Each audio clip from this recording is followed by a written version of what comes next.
No ar, 18 horas. Notícias de Manaus, Amazonas, Brasil e do mundo. Agora na Mix. 6 horas 2 minutos em Manaus. Boa noite pra você em 100,7. Você na sintonia certa no melhor Mix do Brasil. Tudo certo, tudo pronto para mais uma edição do 18 horas. Eu, Carlos Júnior, e hoje é a Nathalie Moraes.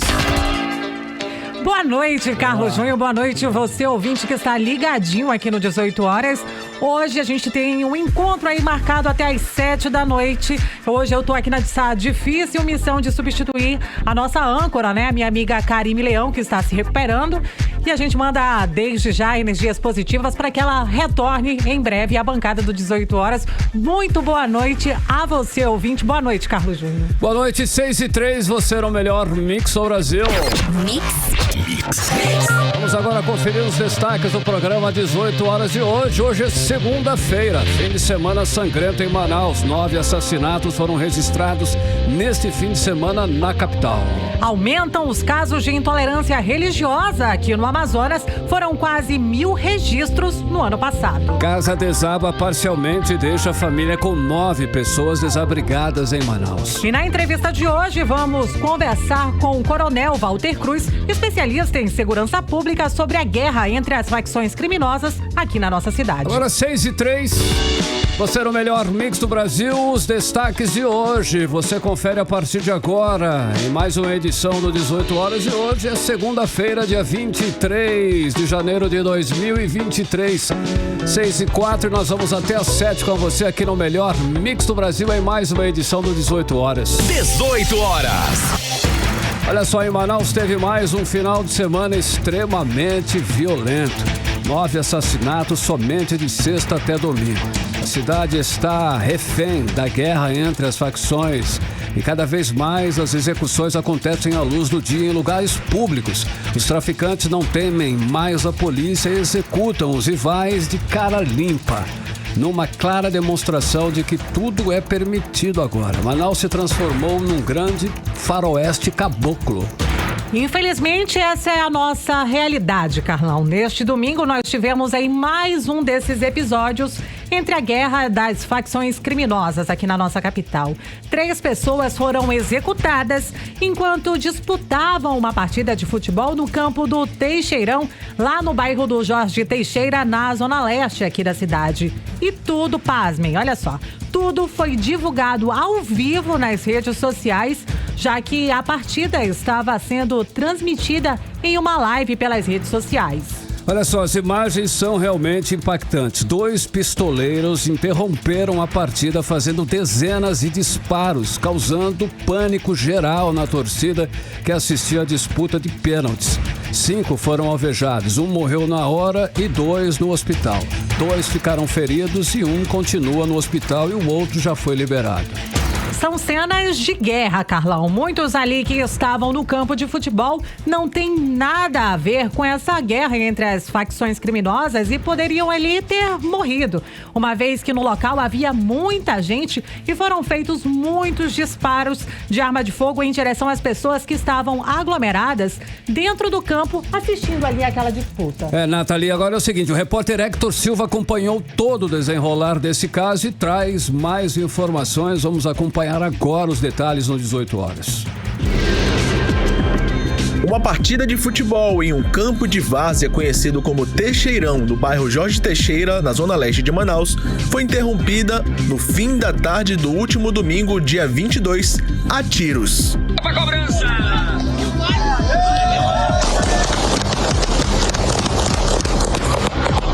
Três atletas de um clube amador da comunidade Braga Mendes, no bairro Cidade de Deus, foram mortos. 1 ainda no local. 2 ainda foram socorridos e levados ao Hospital Platão Araújo, mas horas depois do ataque, morreram.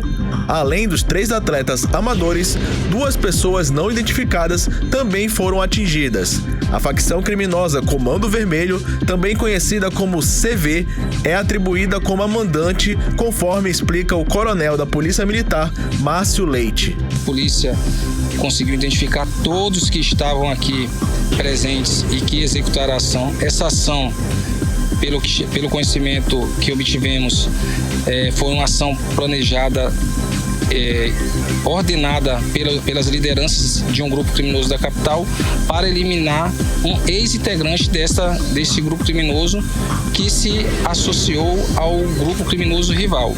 Então tinha um alvo certo, né? Esses criminosos chegaram no local com 30 minutos de antecedência, se infiltraram no meio da torcida e no momento oportuno, né, eles efetuaram aí a ação, né, que acabou aí com a morte dessas 3 pessoas. Apenas jogadores do time do bairro Braga Mendes foram baleados, o que faz a polícia acreditar que o alvo dos criminosos seriam apenas os atletas do time. 2 das 3 vítimas têm passagens pela polícia por diversos crimes. Informações passadas por uma fonte destacam que o atleta conhecido como Mapará, que faleceu ainda no local, havia migrado da facção criminosa Comando Vermelho para o primeiro comando da capital, o PCC. Hector Silva para o 18 horas. Você está ouvindo 18 horas. Olha só, em diante de tanta da repercussão desses assassinatos aí, tanta violência na Zona Leste, a polícia deflagrou a operação para prender os criminosos. Mais de 200 agentes foram para as ruas. Vamos acompanhar aí, vamos chamar novamente o repórter Hector Silva, que tem os detalhes e a informação. Depois do tiroteio no campo do Teixeirão na tarde do domingo, dia 22, onde 3 pessoas foram mortas e 2 ficaram feridos, o secretário de Segurança Pública do Amazonas, General Mansur, informou que cerca de 200 servidores da Segurança Pública do Estado foram mobilizados para uma operação nas ruas de Manaus, com foco em bairros da Zona Leste. De acordo com o secretário Carlos Alberto Mansur, o bairro Jorge Teixeira, onde ocorreu o tiroteio, foi, entre aspas, fechado, e pessoas suspeitas também foram identificadas, segundo ele. O secretário não informou os nomes das pessoas identificadas e nem se já foram presas. Tivemos uma ocorrência no Jorge Teixeira, no campo de futebol conhecido como Teixeirão. Nosso governador, de imediato, determinou que intensificássemos as operações nessa área. Acionamos Polícia Militar, Polícia Civil, e a própria Secretaria de Segurança Pública com o seu pessoal. Intensificamos as operações. Já temos suspeito que cometeu, né, esse crime. E hoje de manhã, também determinação do nosso governador, operação de fechamento do bairro Jorge Teixeira. Então estamos aqui com vários pontos, várias barreiras, empregando a nossa Polícia Militar com seu efetivo, a Polícia Civil com a CORE, a Secretaria de Segurança Pública com a sua Secretaria de Operações, o nosso Corpo de Bombeiros para dar todo o apoio na parte de resgate e também o Núcleo Especializado de Operações de Trânsito para apoiar, para estar junto com a Polícia Militar nos pontos que vão ser feitos barreiras. De acordo com o comandante-geral da Polícia Militar do Amazonas, Marcos Vinícius Oliveira Almeida, a operação continua hoje e nos próximos dias. Tenho a convicção que a Polícia Militar está empenhada em ajudar a Polícia Civil na resolução do crime, mas principalmente em manter a segurança do cidadão de bem que mora nessa região da Zona Leste de Manaus. Nós estamos entrando nesta operação hoje, não tem data para sair, de modo que a gente possa restabelecer a sensação de segurança e que o cidadão possa ter a certeza que pode contar com a Polícia Militar do Amazonas. Hector Silva para o 18 horas. Você está ouvindo 18 horas. Entrevista do dia. Agora são 6h11 e nós vamos continuar falando sobre a guerra entre as facções aqui em Manaus, sobre esse problema na segurança. Nós vamos conversar agora com um especialista em segurança pública, o coronel da reserva Walter Cruz Júnior, que volta aqui com a gente, volta aqui nos estúdios da Mix para tratar especialmente desse assunto esse final de semana. Boa noite, coronel, tudo bem? Boa noite, meu amigo Carlão, boa noite a Nathalie, boa noite a todos os ouvintes, os internautas, os webnautas que estão agora nos assistindo e nos ouvindo. Que coisa, hein, coronel? A gente continua vendo, então, a guerra entre as facções e agora, como sempre, né, tem acontecido ultimamente em praça pública, nos campos de futebol. Nós estamos numa situação complicada, não é isso, coronel? O que está acontecendo, coronel? Hoje nós amanhecemos, né, com essa notícia terrível e esse fato que acontece dessa disputa de controle de pontos de venda de droga e de controle de poder. E agora ficou evidenciado no Amazonas as facções que surgiram, né? Começou com a Família do Norte, e aí depois o PCC veio, o Comando Vermelho, o RDA, terceiro Comando Puro, e agora o embate de duas facções que já tiveram embate a nível nacional, que é o primeiro Comando da Capital, que foi uma facção que surgiu em São Paulo na década de 80 para 90, e o Comando Vermelho, que surgiu na década de 70 no Rio de Janeiro. Isso para nós é muito triste, porque no nosso estado nós temos praticamente apenas 4 saídas, não é, Carlão? Temos ali o aeroporto, o porto, a BR-174 e a M010. Temos a BR-319 que tem seus problemas, mas nós não podemos mais tolerar isso. Eu penso que agora, dessa forma como aconteceu no campo de futebol, na prática do esporte mais popular do nosso país, ver 3 pessoas sendo mortas na frente de todos, inclusive tem pessoas inocentes que também sofreram, viu, Carlão? Eu vi hoje uma foto de um amigo meu, que ele levou um tiro na perna porque estava assistindo futebol. Então imagina isso. Como poderia ter acontecido ali, aquela quantidade de tiros poderia ter atingido crianças, idosos, mulheres, poderia homens. Ter sido bem pior, né? Que foram ali para assistir uma partida de futebol, por um campeonato de futebol que é promovido por um outro sistema aí de comunicação. Então, isso é muito triste. Eu penso que nós temos que tomar uma atitude, não é? E essa atitude, ela parte da tomada de decisão das autoridades do sistema. Walter Cruz, eu queria te fazer uma pergunta direcionada sobre todos esses crimes bárbaros que a gente vem vivenciando aqui na nossa cidade, não só em Manaus, como no interior do estado. A gente vê que hoje essa prática desses crimes bárbaros não acontecem somente aqui na capital. Você citou aí algumas facções. A gente pode dizer que existe hoje uma facção criminosa que é predominante em todo o Amazonas? Sim, os policiais, eu tenho amizade com vários policiais, tanto policiais militares, policiais civis, não é? Eu estou na reserva, mas estou sempre buscando conhecimento. Eles sabem que hoje a facção dominante no estado do Amazonas é o Comando Vermelho, não é? Então, e aí é uma pergunta, não é, Carlão? Se a gente sabe disso, se a gente sabe que tem uma facção que está dominando, onde está a inteligência do Estado?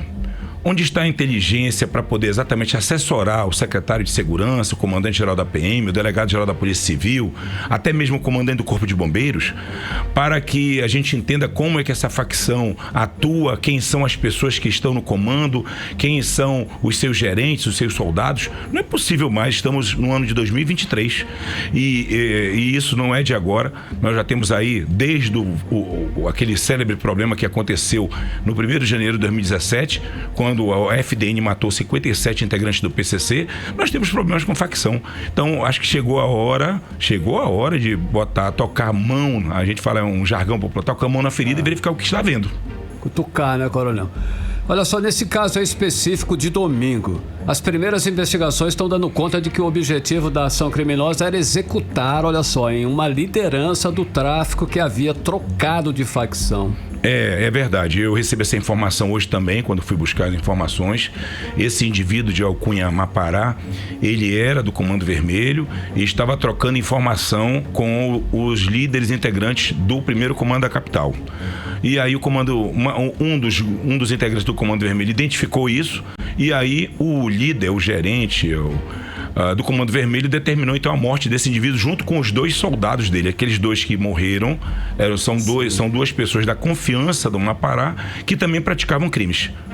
Coronel, o que as forças de segurança podem fazer para evitar essa guerra entre as facções, que elas sejam travadas em locais públicos, né? Nesse crime de domingo, a gente pôde observar aí nas redes sociais, né, que estavam fazendo ali uma live no Facebook e naquele momento tinham diversas pessoas inocentes presentes na cena daquele crime, crianças, idosos. A gente vê ali uma pessoa até com uma certa dificuldade de locomoção, né, no momento ali da troca de tiros. E o que as autoridades podem fazer para prevenir esse tipo de ação das facções criminosas? Pois é, Nathalie, isso tudo parte de um conceito mal de integração, não é? Há que se fazer nesse momento uma avaliação diagnóstica do que está ocorrendo. Claro, as autoridades tomaram algumas medidas, são medidas paliativas, de fazer operação, de mandar policiamento para lá, mas depois de amanhã, quando estiver tudo ok, e aí, então o policiamento volta para o seu local de origem, e aí? Vai voltar a acontecer? Então, é necessário que haja uma reunião de integração, onde as polícias discutam e levem esses fatos ao governador. Não é porque o governador é o comandante em chefe da Polícia Militar e o governador é também o líder maior do sistema. Tudo, na verdade, vai respingar nele. Não foi à toa que ele determinou que as autoridades tomassem providências. Então, levar o governador para que o governador possa, primeiro, avaliar, destinar orçamento e priorizar ações. E essas ações não vão só em relação à questão de polícia. Essas ações também precisam ser ações que façam com que a população não fique à mercê dessas facções. Primeiro, gerando emprego e renda nos bairros, gerando ações sociais nos bairros, gerando a cultura do esporte. E estava lá, né? Esse campeonato lá de futebol é uma cultura de esporte, claro, que com times definidos, né? Mas gerar cultura de esporte no adolescente, no adulto, e fomentar ações sociais. Para e passo. É necessário também que haja um trabalho de inteligência. Não dá mais para, volto a repetir, estamos agora em janeiro de 2023 e saber quem são os líderes do Comando Vermelho, quem são os líderes do PCC, os líderes da FDN, se é que não existem, os líderes do RDA, do Terceiro Comando Puro, ou seja, mapear essas facções e fazer com que haja um trabalho realmente de investigação, fazer com que haja um departamento específico, e eu já venho pregando isso há mais de 2 anos, um departamento da própria Polícia Civil para investigar a fundo a questão das facções, apoiados, obviamente, pela inteligência. E com esse trabalho, realmente levar à população não só a sensação de segurança, eu não quero só me sentir, eu quero me sentir seguro, saber que eu posso levar meu filho para assistir uma partida de futebol e que de lá eu vou voltar vivo. E, Coronel, nós estamos falando aí, né, da vulnerabilidade da população com relação a essa guerra aí entre facções. Inclusive o Igor Moreira, um cantor sertanejo que não tinha envolvimento nenhum com o tráfico, ele foi executado por engano. Ele foi vítima dessa guerra aí. Isso tem acontecido com frequência, Coronel, e o perigo está aí, vai continuar acontecendo. Qual é a avaliação com relação a isso? Para você ver a que nível chegou a barbárie, né? Uma pessoa confundida com um outro traficante ou com algum inimigo da facção, e a facção decreta a sua morte. É um tribunal de crimes, né? Decreta a morte daquele cidadão e ele foi morto, foi assassinado. Então, olha, imagina, por exemplo, eu volto a tocar nesse assunto, no campo de futebol ontem, foi decretada a morte de 3, mas com a quantidade de tiros que ali foram disparados, podia ter sido mais pessoas a serem mortas. Então, volto a dizer, há que se ter um plano de inteligência nesse estado. A Secretaria de Inteligência, ela tem que voltar a funcionar, e eu vejo que tem bons policiais. Eu vejo, agora mesmo o governo até acertou na nomeação do delegado Dr. Bruno e Dr. Guilherme. Conheço 2 delegados novos, né, mas estão começando agora, mas que tem muito a contribuir, porque conhecem muito. O Dr. Guilherme, por exemplo, eu conheço, tem um trabalho na área de inteligência fantástico. Então, está na hora de estimular a Polícia Civil, a Polícia Militar a produzir trabalhos e a produzir, na verdade, alternativas para que o policiamento possa realmente ser executado de maneira que a população entenda que está segura, e também para que possa ter efetividade, resultado. Só colocar o policial num determinado local para ficar ali para aparecer para a população, isso não tem mais, não dá mais resultados. Estamos vendo aí os crimes. Para você ter uma ideia, Carla, eu tenho aqui os dados do Cinesp, do IBGE, até agosto do ano passado, e depois eles não atualizaram os dados. Manaus foi considerada a cidade mais violenta do Brasil, com 697 homicídios. Estamos ganhando até de Belém, que tem 6 milhões de habitantes, e nós temos 2,5 milhões. Então, isso tem que parar. E eu acho que é com planejamento, com integração, com inteligência, com muito treinamento e principalmente com força de vontade que vai se conseguir chegar lá. Agora há pouco, aqui durante a entrevista, o senhor falou de algumas ações que poderiam ser feitas pelo poder público para prevenir, de uma certa forma, esse tipo de crime. Por exemplo, caminhando aí pelas comunidades, é muito fácil a gente observar jovens ociosos, né, sem trabalho. E essas pessoas, o senhor acredita que elas são presas fáceis para essas facções criminosas? Os nossos jovens hoje? Sim. Há uma lei do silêncio nos bairros, né, Carlão? Como é que uma pessoa vai denunciar o traficante se o filho dela transita por ali e só está estudando. Como é que uma pessoa vai denunciar alguém que está vendendo droga se a filha dela está passando por ali? Então ela prefere ficar em silêncio, já que as forças de segurança pública às vezes têm dificuldade, aí tem vários problemas, a questão do efetivo, a questão da colocação de equipes policiais em determinados bairros, em determinadas invasões, essa falta de planejamento das ocupações irregulares. Então, são problemas que têm que serem debatidos e discutidos para que a população não fique sofrendo. E eu penso, volto a dizer, que isso tem que ser uma ação integrada. Secretaria de Segurança, Secretaria de Ação Social, Secretaria de Esporte, levando para o governador linhas de ação que realmente possam ser implementadas para trazer a segurança para a população. Ok, Coronel, obrigado pela sua presença mais uma vez aqui no 18 Horas. Gato. Eu que te agradeço, Carlão, agradeço a Nathalie e quero também aqui mandar um grande abraço para todos os policiais, militares e civis e dizer que nós temos uma missão que ela é inglória, porque temos que enfrentar e combater essas facções mesmo com todos os tipos de problemas políticos, problemas de orçamento, falta de database, incompreensão, mas esse é o nosso mistério. E aqui que mandou um recado, está na escuta, meu amigo delegado Pablo, quero mandar um grande abraço para ele. Ok, Coronel. Conversamos com o especialista em segurança pública, o Coronel da Reserva, Walter Cruz Júnior. 18 horas. Agora nós vamos falar de economia. Um levantamento da OLX, empresa de comércio eletrônico, revela um fato curioso. Olha só, motoristas das regiões Norte e Centro-Oeste pensam em vender o carro antes do vencimento do IPVA, Nathalie. Carlão, por outro lado, o mesmo estudo também aponta que a região Norte aqui do Brasil aponta o maior percentual de pessoas que querem pagar o IPVA à vista. E a economista Denise Cassama diz que se a pessoa já planeja vender o carro, é realmente melhor ela fazer isso antes do vencimento do imposto, que aqui no Amazonas só vence no mês de março. Vamos conferir mais informações sobre o assunto na reportagem de Odineia Araújo. Os reflexos da inflação e da carga tributária no país, que em 2022 chegou a ser a maior em 12 anos, além do aumento no valor do IPVA, o imposto cobrado de quem tem carro, revelaram fatos curiosos sobre o comportamento do consumidor. Um levantamento realizado pela OLX, plataforma líder em compra e venda de veículos no Brasil, trouxe a informação de que 28% de seus usuários consideram vender seus carros com a intenção de escapar da cobrança do imposto sobre propriedades de veículos automotores. As regiões que se destacam nesse quesito são o Norte e o Centro-Oeste, onde 1 a cada 4 donos de carro pensa em vender seu automóvel antes de vencer o IPVA desse ano. Para a economista Denise Cassama, caso vender o carro já esteja nos planos desse ano, fazer isso antes do vencimento do IPVA realmente é a melhor opção. Se você está nesse segmento de compra, venda de veículos, é evidente, né? Vender antes que caia aí a incidência do IPVA. Né? Ninguém vende o carro só para não pagar imposto. O carro é um bem, é uma necessidade, configura patrimônio, então, muito pelo contrário. Mas se você está nesse segmento, se você planeja vender seu carro por quaisquer motivos, é evidente, quanto antes você vender para evitar entrar parcela do IPVA, melhor.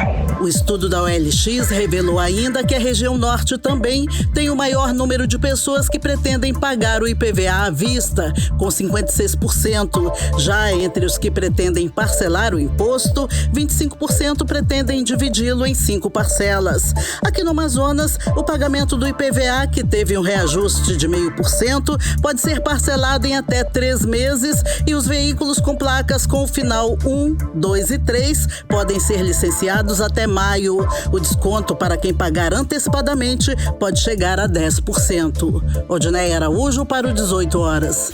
Você está ouvindo 18 Horas. Agora são 6 horas e 26 minutos, você no melhor mix do Brasil. Daqui a pouquinho, no 18 Horas, você confere, aumentam os casos de intolerância religiosa no Amazonas. No último ano foram registrados mais de 400 casos e esse é o nosso assunto em instantes, já já. 18 Horas. E agora nós vamos conferir a previsão do tempo e temperatura para amanhã. Amanhã é terça-feira. Tempo e temperatura é com você, Nathalie Moraes. Previsão do tempo.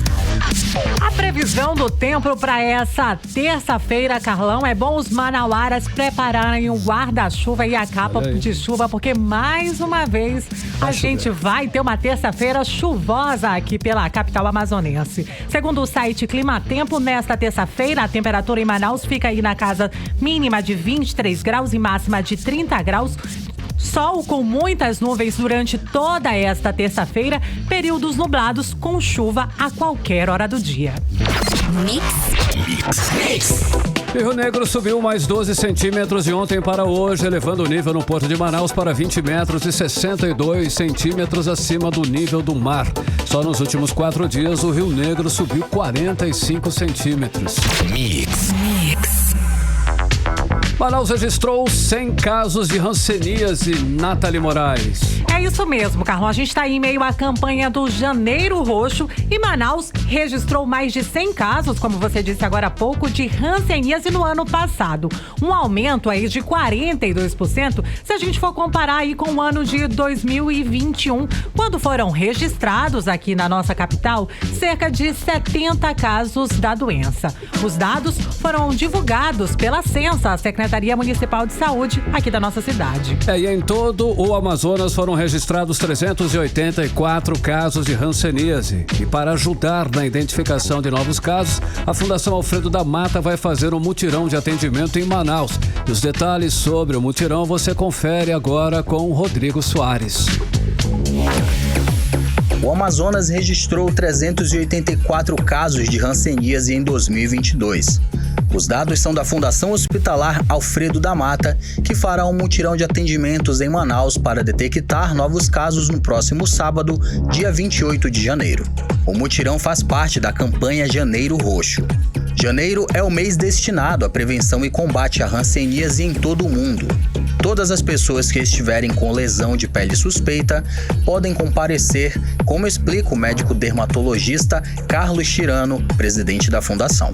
Todas as pessoas que tiverem lesão suspeita podem comparecer. Nós vamos estar dispostos das 7 às 15 horas. Todos os funcionários vão estar envolvidos, vai ter uma dinâmica boa, vocês não vão ficar esperando muito tempo. Estamos estruturando uma logística muito boa para que dê um atendimento de excelência e qualidade para vocês e que a gente possa controlar a hanseníase em níveis aceitáveis. Manaus registrou 100 casos de hanseníase em 2022, representando uma alta de 42% em relação ao ano anterior, quando foram contabilizados 70 casos da doença.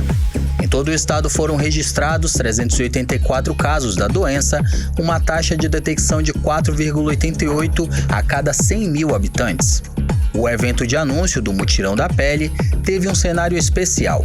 O Teatro Amazonas, principal cartão postal da nossa cidade, que ficou iluminado de roxo.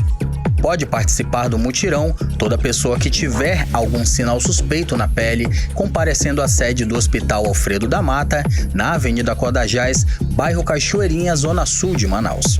Os sintomas principais da hanseníase são a área da pele com manchas esbranquiçadas ou avermelhadas, com alterações de sensibilidade ao calor que deixam a área dolorosa. Quem for ao mutirão no Hospital Alfredo da Mata vai passar por uma triagem e será encaminhado a um especialista. Os procedimentos de biópsia também serão realizados no Alfredo da Mata, o que deve agilizar o diagnóstico final. Todo o Amazonas, Manaus e região do entorno reúnem a maior parcela de casos registrados em 2022, cerca de 32,9%. Por isso, a Secretaria Municipal de Saúde também apoia a ação do Hospital Alfredo da Mata, como explica a coordenadora do Núcleo de Controle da Hanseníase da Censa, Ingrid Santos. A ação que a Fundação Alfredo da Mata vai realizar realmente vai nos ajudar e muito o município com a detecção de novos casos, porque hoje a população ela já entende, nós conseguimos trabalhar com ela que as unidades básicas de saúde são porta de entrada para a hanseníase, mas a Fundação vai intensificar com essa ação que vai ser promovida no dia 28. Rodrigo Soares para o 18 horas.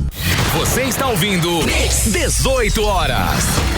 A intolerância religiosa aumenta no Amazonas de acordo com um relatório de entidades ligadas às liberdades religiosas. De acordo com o levantamento apresentado no Dia Nacional de Combate à Intolerância Religiosa, no último sábado, somente em 2021, foram registrados quase 1.000 casos em todo o país. 8 deles aqui no Amazonas. E o cientista social Luiz Antônio Nascimento destaca que o Brasil é hoje um dos países onde mais se pratica intolerância religiosa. Vamos conferir os detalhes sobre o assunto na reportagem de Odineia Araújo. Este é o segundo relatório sobre intolerância religiosa no Brasil, publicado em parceria pelo Centro de Articulação de Populações Marginalizadas e pelo Observatório das Liberdades Religiosas, com apoio da representação da Unesco no Brasil, a Organização das Nações Unidas para a Educação, a Ciência e a Cultura. Com dados também da América Latina e Caribe, a publicação aponta aumento dos casos de intolerância religiosa no país, num crescente desde 2019, primeiro ano do governo Bolsonaro. O levantamento foi divulgado no último sábado, dia 21, data que marca o Dia Nacional de Combate à Intolerância Religiosa. Segundo dados do portal Disque 100 do ex-Ministério da Mulher, da Família e dos Direitos Humanos do governo Bolsonaro, em 2019 foram registrados 477 casos de intolerância religiosa no país. Em 2020, no pior ano da pandemia, foram 353 casos. E em 2021, as denúncias de intolerância religiosa saltaram para 966 em todo o país. De acordo com o professor de Ciências Sociais da Universidade Federal do Amazonas, Luiz Antônio Nascimento, o Brasil é um dos países onde mais reina a intolerância religiosa, principalmente contra religiões de matrizes africanas, asiáticas e indígenas. Todas as manifestações espirituais e religiosas que saem da matriz judaico-cristã, ou seja, que não tem Cristo, a Bíblia, meu irmão, essas igrejas são atentadas, elas são agredidas, elas são vilipendiadas. No Brasil, em especial, as igrejas, os templos religiosos de matriz africana, Umbanda, Candomblé e etc., são sistematicamente atacadas e agredidas. E os teus religiosos são sistematicamente agredidos fisicamente. Aqui no Amazonas, em 2020, o estado registrou 4 casos de intolerância religiosa. Em 2021, a intolerância dobrou. Foram 8 casos no Amazonas. Ainda conforme o professor, que estuda o comportamento da sociedade, os agressores são religiosos de outras matrizes, em especial das religiões neopentecostais. Eu preciso dar nomes, né? Então, os religiosos de igrejas de Edir Macedo, de Silas Malafaia e etc., esses religiosos atentam, cometem crimes. Semana passada, o presidente Lula publicou a Lei 14.532, que proíbe, que criminaliza a injúria racial. Quer dizer, injuriar, mentir, atacar a religião de alguém passa a ser crime. Mais do que isso, a lei tipifica como crime atentar contra o culto, contra a religião. Ainda conforme o relatório da intolerância religiosa, em 2021, último ano do levantamento, os ataques às religiões de matrizes evangélicas se equipararam aos ataques das religiões de matrizes africanas, chegando ao registro de 3 casos cada uma. A lei do crime racial, sancionada pelo presidente Luiz Inácio Lula da Silva na semana passada, torna crime também atacar a religião de alguém, com previsão de pena de até 5 anos de prisão. O objetivo dessa lei é, entre outros, frear a intolerância religiosa no Brasil, que é um país laico, ou seja, uma nação onde as pessoas têm liberdade para seguir a religião que quiserem. Odineia Araújo para o 18 horas. Você está ouvindo 18 horas. São 6 horas e 36 minutos. Você no melhor Mix do Brasil, acompanhando os destaques do dia em uma edição do 18 horas até as 7 da noite. No próximo dia 1º de fevereiro toma posse a nova bancada federal eleita em outubro passado. São 8 deputados federais, sendo 4 novatos. É isso mesmo, Carlão. E para falar sobre essa expectativa da atuação da nossa bancada lá em Brasília, vamos chamar agora o nosso correspondente Carlos Eduardo Matos. Boa noite, Cadu, tudo bom? Eu quero saber de você aí o que a gente pode esperar dessa nova bancada federal aqui do Amazonas. 50% renovada? Boa noite, Nathalie. Boa noite, Carlão. Boa noite, ouvintes do programa 18 Horas. A gente espera uma bancada mais pragmática e menos ideológica. Quando a gente fala pragmatismo, né? A gente está falando sobre, às vezes, ser situação, às vezes ser oposição. Votar aquilo que seja bom para o país, para o estado do Amazonas e ser oposição ao governo naquilo que for de interesse do país e também do estado do Amazonas. Essa movimentação política é necessária. Menos ideológica, quando a gente fala de ideologia, é aquilo que dividiu a bancada do Amazonas nos últimos 4 anos. A bancada do nosso estado, por motivos ideológicos, permaneceu afastada, inclusive nos assuntos de interesse da Zona Franca de Manaus. A gente lembra que no ano passado aconteceram diversos debates, desafios, ameaças contra a Zona Franca de Manaus, e a bancada do Amazonas ficou dividida. Foi necessário apoio externo para poder ajudar a nossa bancada. E agora o cenário pode ser outro. A gente vai ter aí uma bancada com um perfil de direita, um pouco mais de centro-direita, e a gente espera que essa linha ideológica fique para o passado, fique para trás, e que os assuntos de interesse possam unir a nossa bancada. É o que a gente espera a partir desse ano, né? Que a nossa bancada seja mais representativa, mais unida em torno dos assuntos que interessam a nossa sociedade amazonense. Agora temos por que a gente espera tudo isso? Porque tem novos integrantes, como você disse, né, Nathalie? Tem 4 novos integrantes aí. Amon Mendel, do Partido Cidadania, né, um jovem parlamentar, foi o mais bem votado proporcionalmente no país. Ele já vem com uma pauta da juventude muito ligada a ele, né? O partido dele, o Cidadania, ele declarou apoio ao governo Lula, mas a bancada, o presidente nacional do partido, disse que os parlamentares na Câmara dos Deputados serão independentes. Ele vai abrir bancada, ou seja, os parlamentares, os deputados federais poderão votar de acordo com as suas convicções, ou exceto nos assuntos, nas pautas de interesse do país, né, em que o Cidadania vai se juntar novamente e votar conforme as convicções partidárias. E aí tem Fausto Júnior, Saulo Viana, ambos aí do União Brasil.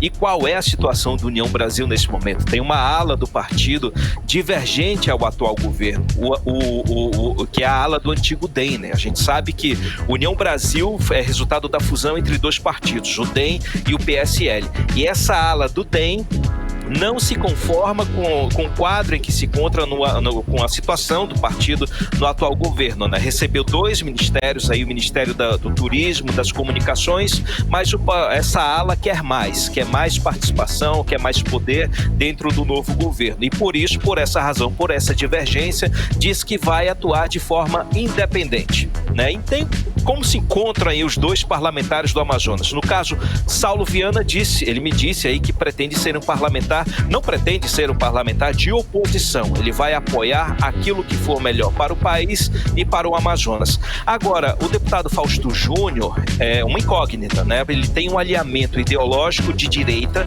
ele é crítico ao PT, ele já chega na Câmara dos Deputados com desafeto dentro da bancada do Amazonas, que é o senador Omar Aziz. A gente lembra aí na CPI da pandemia, na CPI da Covid do Senado, ele foi chamado a depor, e lá na mesa ele travou uma discussão com o senador Omar Aziz, causando constrangimento não só ao senador, mas à CPI. Ele trouxe um problema antigo para a CPI. O objetivo dele foi desestruturar, né, o próprio senador. Então ele chega aí o senador, o deputado Fausto Júnior, com esse cenário aí de posicionamento crítico ao partido, ao governo, né? Não sabemos se ele vai se alinhar, se ele vai ser um deputado independente, votar naquilo que interessa ao Brasil, ou se ele vai ser uma oposição.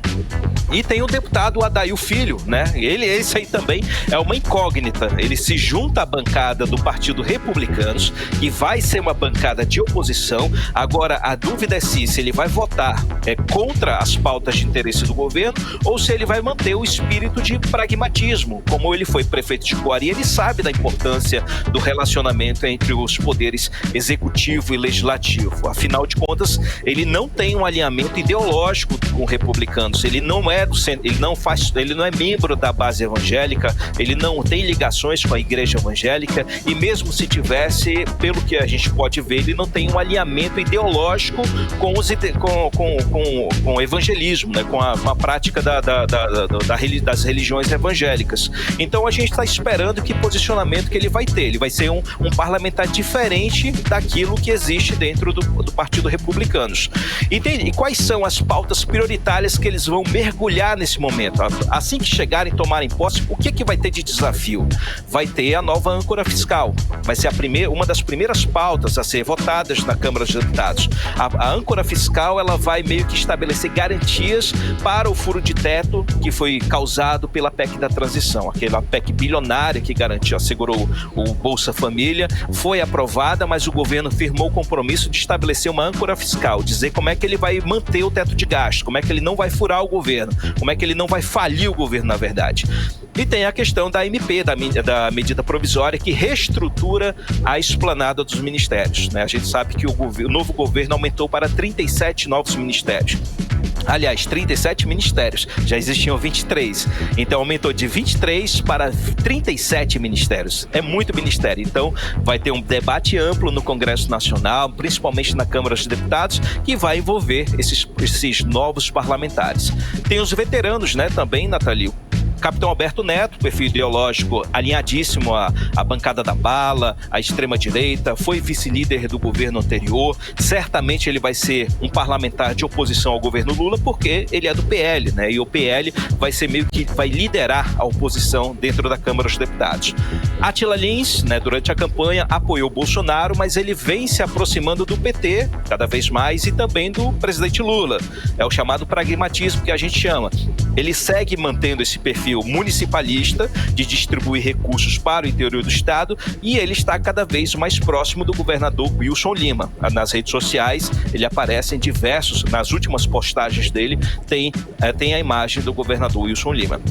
Sidney Leite, PSD Amazonas, foi um crítico do governo Bolsonaro, foi crítico ao ex-ministro Paulo Guedes, mas ele nunca fez declarações de amor a Lula. Então ele deve trabalhar apoiando as pautas de interesse do governo, sendo pragmático também, como tem sido o PSD. O PSD não faz parte da ala de apoio, mas está ali na ronda, né, está em volta do governo, sempre ali fazendo a frente de apoio, né, fazendo um partido satélite à base aliada.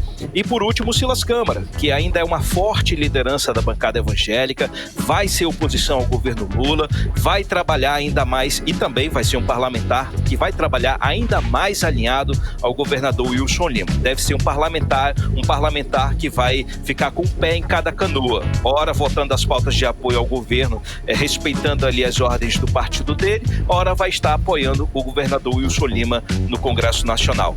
E por fim, no Senado tem o senador Omar Aziz, reeleito, né, que agora encontrou um lugar na base do atual governo, permanece crítico ao bolsonarismo e vem pressionando o Senado a instalar a CPI dos atos antidemocráticos. Mas aí a questão, Nathalie e Carlão, o presidente Lula e lideranças do PT no Congresso Nacional já disseram que a CPI não vai sair, gente, para proteger principalmente o ministro Flávio Dino, que vem sendo o alvo dos bolsonaristas que o acusam de omissão nos atos do dia 8. Os bolsonaristas dizem que Anderson Torres pode ter sido omisso, o comandante da PM pode ter sido omisso, Exército pode ter sido omisso, mas também o ministro Flávio Dino pode ter agido de forma negligente ao não ter sido firme, ao posicionar, ao chamar, ao acionar as autoridades, deixado para os outros a tarefa de acionar as autoridades policiais. Então, essa nova bancada aí chega com os conflitos de sempre, né?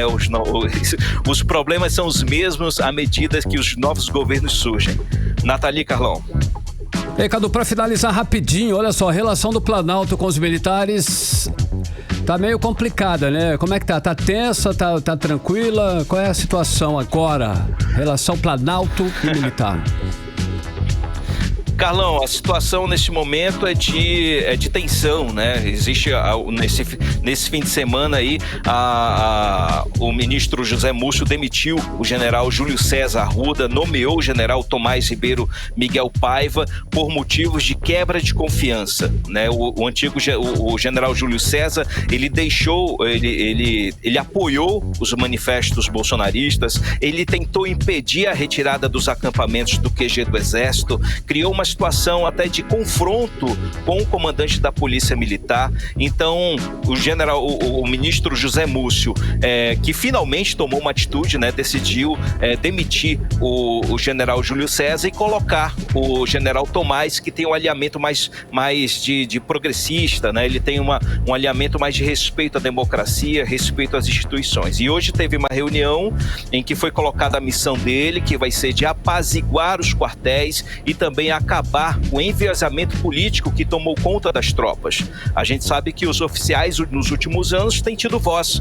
Eles estão falando agora em interpretar a Constituição Federal, perderam um pouco parece que esqueceram, deixaram de lado um pouco da sua missão primária, que é de defender a soberania do nosso país, e preferiram ter voz, entrar no debate político, que não é a função deles. Então o objetivo é colocar a bola no chão, realinhar as estratégias, os comandos e tentar normalizar, como disse o presidente Lula, o trabalho, a convivência entre o governo e as forças militares. Obrigada, Cadu. Obrigada, Cadu. Nós trouxemos agora todas as atualizações de política lá no Congresso Nacional com o nosso correspondente de Brasília, o jornalista Carlos Eduardo Matos. Obrigada, Cadu. Até amanhã. Valeu, gente. Um abraço. Tchau, tchau. 6h48, você no melhor Mix do Brasil. 18 horas. Olha só, em uma das casas construídas em uma área de risco na comunidade da Sharp, no bairro Armando Mendes, zona leste de Manaus, desabou no fim da noite deste domingo. Carlão, uma família aí de 9 pessoas e um bebê que moravam na casa dormiam no momento aí do desabamento. Apesar desse grande susto, ninguém ficou ferido. Vamos aos detalhes na reportagem de Rodrigo Soares. Uma casa palafita desabou parcialmente em uma área alagada na comunidade da Sharp, bairro Armando Mendes, zona leste de Manaus. O fato ocorreu por volta das 11 horas da noite deste domingo. No momento, estava chovendo forte no local e 9 pessoas dormiam, incluindo um bebê de 6 meses, outras 3 crianças e 2 adolescentes. Apesar do susto, ninguém ficou ferido. Segundo a dona da casa, a senhora Rosana Batista, foi possível recuperar apenas a geladeira e o fogão. Eu estou muito indignada pela uma situação que eu liguei para a Defesa Civil, liguei para a polícia, liguei para o Corpo de Bombeiro. Eu tenho aqui gravado a chamada que eu fiz, tudinho. Não me atenderam, foi muito desesperador, muito mesmo. Eu comecei a gritar por socorro, socorro, gente, me acode, socorro, meu neto. Meu pensamento era acontecer alguma coisa grave com meu neto. A gente tá aqui não é porque a gente quer, é porque a gente não tem condições de ter um lugar melhor pra gente morar. A Secretaria de Segurança Pública e Defesa Social esteve no local na manhã de hoje e informou que a área integra o Programa de Revitalização e Habitação Prosamin do Governo do Estado. E uma equipe técnica da Defesa Civil, junto a uma equipe da Secretaria Municipal de Assistência Social, realizaram o primeiro atendimento necessário, garantindo a assistência à família, como explica o assistente técnico Cristiano Lira. e a gente já vê que a casa realmente não tem condição de habitação, né? É uma área de intervenção do Prosamin, mas nessa primeira avaliação vamos acionar a Secretaria Municipal de Assistência Social para ver no que a Prefeitura pode colaborar com a família nesse socorro imediato a eles. Vamos intermediar então com o Prosamin qual o meio para a gente poder fazer a parte do processo deles acelerar em relação ao abrigo ou uma outra residência, mas isso aí cabe ao Prosamin, que é o órgão competente que está envolvido aqui na área. Por meio de nota, a unidade gestora informou que tomou conhecimento da situação e encaminhou uma equipe para prestar assistência no local. A Superintendência Estadual de Habitação também atua no caso. A moradora faz parte do grupo que vai receber auxílio moradia com previsão de pagamento até março. Rodrigo Soares para o 18 horas. Você está ouvindo 18 horas. Agora são 6 horas e 51 minutos. Vamos conferir tempo para hoje à noite com Nathalie Moraes. Previsão do tempo. Carlão, é bom pegar o cobertor porque a noite parece ser de muita chuva aqui na capital amazonense. Segundo o site Clima Tempo, a temperatura mínima fica aí na casa dos 23 graus na noite desta segunda-feira e a máxima de 29 graus. Mix. Agora 6 horas e 51 minutos, você era o melhor mix do Brasil. Nós vamos conferir agora os bastidores da política amazonense. Cíntia Blink na área. Cíntia, tudo bem? Olha só, a Polícia Federal concluiu que o Rubem Dario da Silva Vilar, que é o famoso Colômbia, foi o mandante aí dos assassinatos do indigenista Bruno Pereira e do jornalista Dom Philip em julho de 2022. Confere essa informação. Oi, Carlão. Oi, Nathalie, todo mundo que tá com a gente aqui na Mix. Bom, foi isso mesmo. Na verdade, a gente já estava de olho no Colômbia desde o começo dessa história, porque ele é famoso por aquela área ali da região do Vale do Javari. Na verdade, em outubro, ele pagou R$15 mil e foi a fiança que ele pagou para ser solto. Ele já tinha sido preso, mas ele acabou descumprindo aí algumas condições, voltou para a cadeia. Outra coisa que ligava o nome dele a esse crime é a relação que ele tem com o Amarildo da Costa Oliveira, que é mais conhecido como Pelado. E agora a Polícia Federal fez aí novamente a prisão dele e falou que sim, ele foi o mandante desse crime contra o indigenista e o jornalista. E o que a gente tem sobre isso até agora, né, é que temos um nome. Uma coisa importante é porque o Flávio Dino, o ministro de Segurança, ele chegou a dizer o ministro de Justiça, ele chegou a dizer que ia investigar esse caso o suficiente para desvendar tudo o que aconteceu ali. Ele disse que não ia deixar essa situação quieta e agora nós temos um nome. Cíntia, essa situação aí ganhou repercussão internacional, né?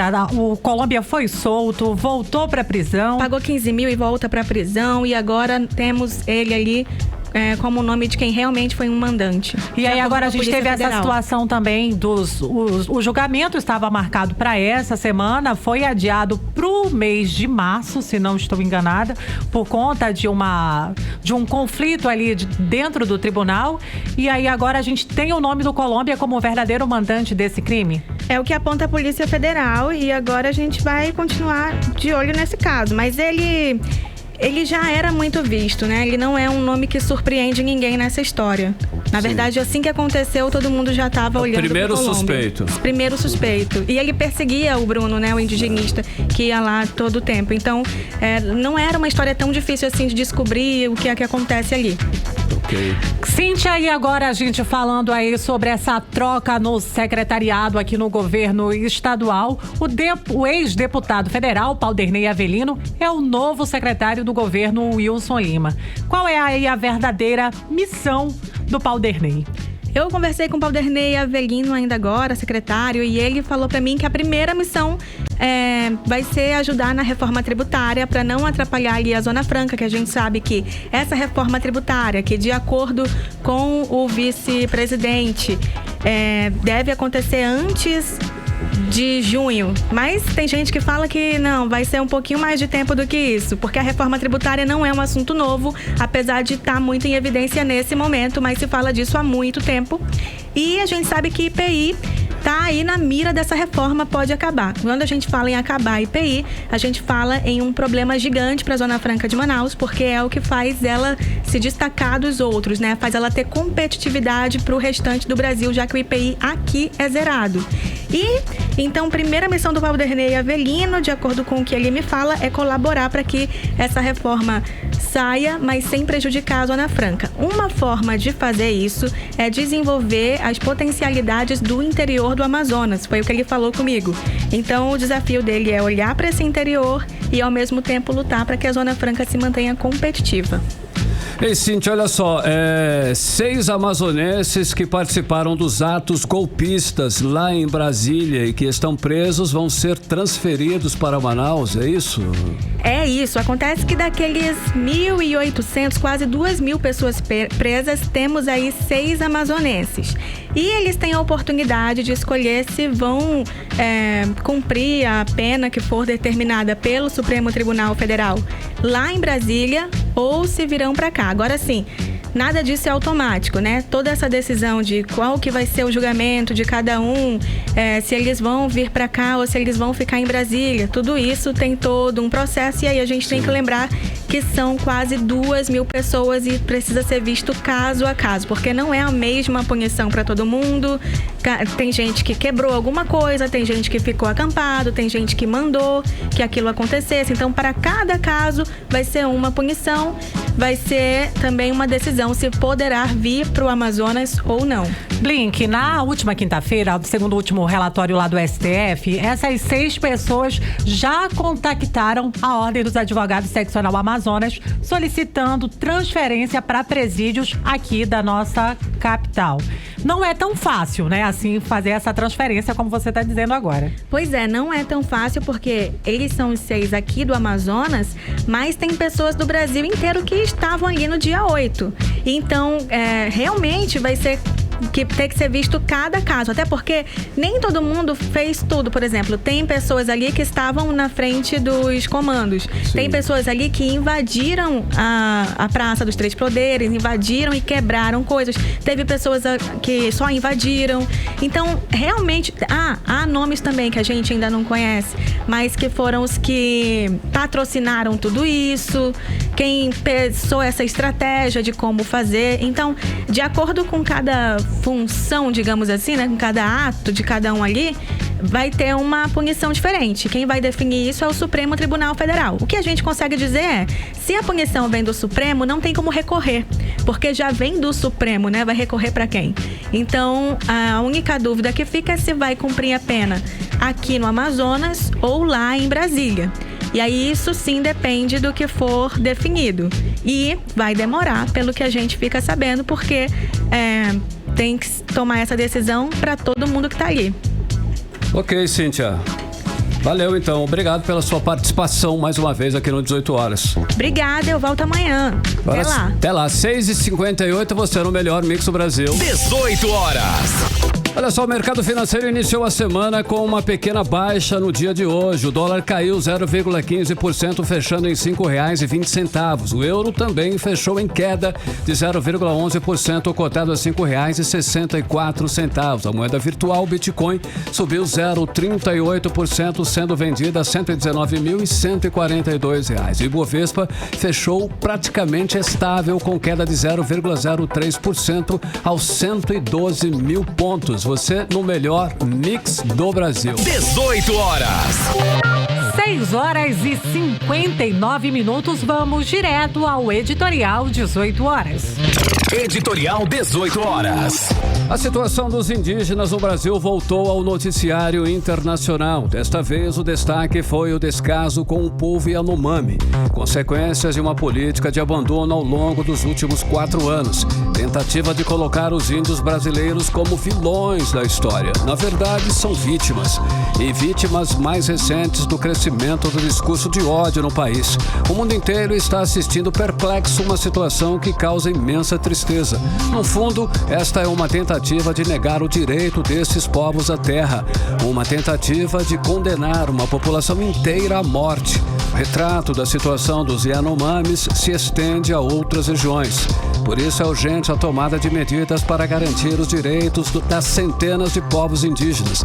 Afinal, são todos brasileiros, como todos os seus direitos garantidos na Constituição do país. 18 horas.